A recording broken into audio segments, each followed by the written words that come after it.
Hello, my name is Erica Arrington. Today I will be presenting a journal article written about Sidney Bijou and some of his research. It is titled A Tribute to Sidney W. Bijou, Pioneer in Behavior Analysis and Child Development, Key Works that have transformed behavior analysis in practice. This was authored by Amber E. Mendres and Michelle A. Frank Crawford. The article first goes into a little bit of history about Sidney Bijou. He was an American developmental psychologist and, of course, one of the pioneers of behavioral analysis. His work spanned over a period of 70 years, dating back to 1940s. It was then where he began working with non-human animals and studying their behavior, in which he demonstrated that the methods he used could be used to study the behaviors of children within laboratory and natural settings. His work also extended on to the assessment and treatment of behavior in children with and without disabilities. And it also help to demonstrate that basic operants can be used to teach parents specific methods that will help improve their children's behaviors, and specifically within the natural setting. So they were able to generalize these behaviors at home. The authors go on to discuss three major works that Bijou contributed to the field of behavior analysis and developmental psychology. I'm going to just briefly mention two of them, and then I'll go into discussing a little bit more about one other. The first mention is his work on the patterns of reinforcement and extinction in young children. This was written back in 1957. Here he investigates schedules of reinforcement, particularly intermittent and continuous schedules of reinforcement. He was able to demonstrate the practical application of intermittent reinforcement schedules, where every response is not required a reinforcer. And once again, this was practical, and it was also economical in that it wasn't as costly because it didn't have to provide so many reinforcers for each response. And then it also allowed high rates of desirable behaviors that could be maintained using an intermittent schedule or reinforcement schedule. And this was really suitable to the natural environment. The next work I want to briefly discuss is his work on descriptive analysis, a method to integrate descriptive and experimental field studies at the level of data empirical concepts. This he wrote and collaborated with, I believe, Alt and Peterson published back in 1968. This is where they discuss specific descriptive analysis, such as ABC recording, antecedent behavior and consequences observations. They discuss the importance of using an inter-observer agreement to calculate reliability. Also, they stress the importance of properly training observers, as well as identifying targeted behaviors and the actual environment or setting in which the behavior occurs, and emphasizing that only observable events should be recorded. It also included suggestions on graphing data to show accurate representations of what was actually being observed, and to aid in the decision making. The last work I would like to discuss is one that has said to be the most cited, which was in collaboration with another pioneer, Donald Bear, and it's titled Program Instruction as an Approach to the Teaching of Reading, Writing, and Arithmetic to Retarded Children. In this work, alongside Bear, they emphasize or suggested that to understand child development, an analysis of respondent and operant factors, internal and external factors or environmental factors, and the reciprocal interchange between the two was needed. It was also necessary that the scientific study be measurable and observable. So in this study, he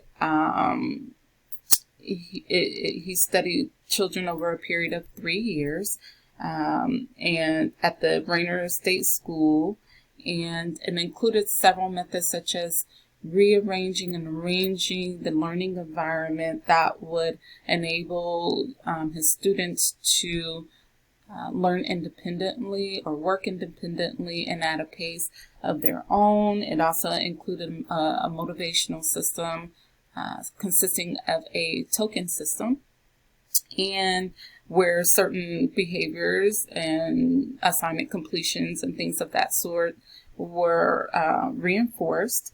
And it also included specific instructional materials that were developed for each content area and tailored to meet the specific needs of each individual student. Bijou's influence is evident through the continued use of behavioral analytics, the assessments and interventions used to improve behavioral problems, academic and social skills in children, and within educational practices used today. The author's perspective. The authors stress the importance of honoring Sidney Bijou by highlighting 3 of his most important works shortly after his death in 2009. It was a reminder of his contributions to the field of behavior analysis and child behavior and development. They believe that Bijou's findings within his research amongst his works demonstrated overall improvements in children's academic and social skills, as well as their existing problem behaviors, and also stressed the importance of several factors in Bijou's research, including but not limited to modifying the learning environment, increasing student motivation via reinforcement, support of parents and aides, and providing individualized instruction.